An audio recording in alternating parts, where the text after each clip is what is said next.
Beatles landed at what is now Kennedy Airport for their first trip to America. And all these years later, the Fab Four is still influencing some of the biggest names in music. I fell in love with music through the Beatles. That was the first band that I was exposed to, the first band I fell in love with. I still think there's never been a band as good as them. How much do you think their music has influenced yours? Oh, profoundly. People ask all the time what are your biggest influences, and I've even stopped saying it because it's ridiculous at this point to even say it, because they were the basis for me for a lot of things. You know, they were the spark that started all of this for me. So I'm very happy to be here.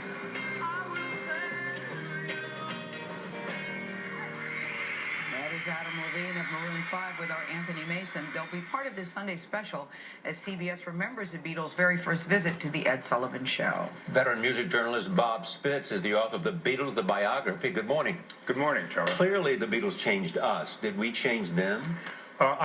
We did. I think by their coming to America, they really pushed through that final frontier.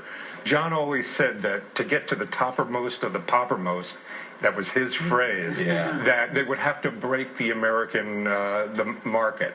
And they weren't sure that they could do it. That when they came over here, they thought there would be no audience for them, and they were charmed by it. Even though they had roots in American music. They did have roots in American music, without a doubt. That's where they got all their influences from. You talk about it in your book that Elvis Presley was a big influence on them. Without a doubt. When John heard Hound Dog, when Paul heard Hound Dog, and a few other of the early Elvis songs, that did it for them. You write about, too, when they arrived in New York, they couldn't believe the radio. No, the radio really amazed them. They were each given a transistor radio as they got into their cars to come back to the hotel. And they were used to one station in the UK, listening to the BBC.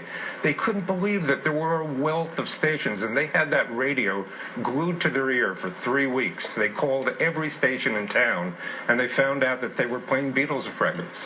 Much has been written about John and about the rest of the group. Yes. What was the conflict between Paul and John? Well, they grew up and they grew apart. They were 17 years old, 16 when they met.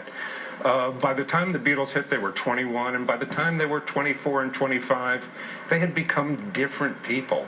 And that's what happens to most of us when we reach that age. They didn't see eye to eye. Their music was going in opposite directions. Paul wanted to be, the fabulous Mop Tops. John didn't want that anymore, and so he wanted to move on. And many people think that it was Yoko who broke up the group, but you don't seem to think that's the case. No, I don't. And again, I think that it's the fact that they just grew up and grew apart. They had played it out, and they had given us all they had to give us. Did Paul want to come back? I mean, did Paul or John want to come back? I think Paul from the beginning from the very end wanted to come back. And he tried to convince John a few times. Even after they hadn't spoken for years, he went up to the Dakota to try to see him and to convince him one more time to play as the Beatles. When people say, are you a Beatles person or a Stones person, what do they mean?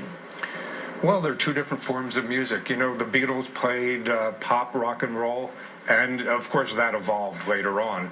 But the Stones' music came from the blues, and they kind of stuck to that. A more raw sound. Is it true that you got beat up as a kid because you said the Beatles would never make it, wouldn't last? I saw the Beatles on the Ed Sullivan Show. You were watching. I was 13 years old, prime age. The next day I went to my school bus stop. Every kid who came there had a Beatles haircut except me. And I announced the Beatles would never make it. In 2 months, they would be gone. We'd never hear from them again. I was a Joan Baez fan. And two of my friends found me on the playground at recess and kicked my butt from one end to the other and said, that's for Joan Baez, buddy. So it's ironic that you, all these years later, you spent 8 years writing a book about them. I hope those guys are watching today. You did so much research for this book. What about some of their personal struggles? They all had personal struggles. In fact, once celebrity hits you like that, it's very hard to handle at that age, and especially in the way that it hit the Beatles. Drugs came into play, and all of that, and they each struggled with it in their own way. Everybody has a favorite Beatle. Wow, here you go. Everybody has a favorite Beatles song. Yes. All right, Well, Bob for me, Spitz. I Want to Hold Your Hand, Can't Beat It. It's the Beatles. I think their signature classic, song. yeah. I had a different favorite Beatle throughout the writing of the book. But for me, John and Paul. Oh, you can't But argue what with was that. it, Bob, that made the girls go so crazy? Had we never seen anybody like that? When you look at that video from JFK Haven't you Airport, looked at their face? Well, I know, but it's more than just their face, though. It's really more than that. No, I mean, they had charisma and they knew how to play it. I mean, they were like scientists when it came to turning it on. And the girls wanted to love the Beatles, the boys wanted to be just like them. So they had it from both sides. Thank you, Bob. Yes. A reminder, you can see the Beatles, The Night That Changed America, a Grammy Salute, Sunday night at 8, 7 Central, right here on CBS. And America.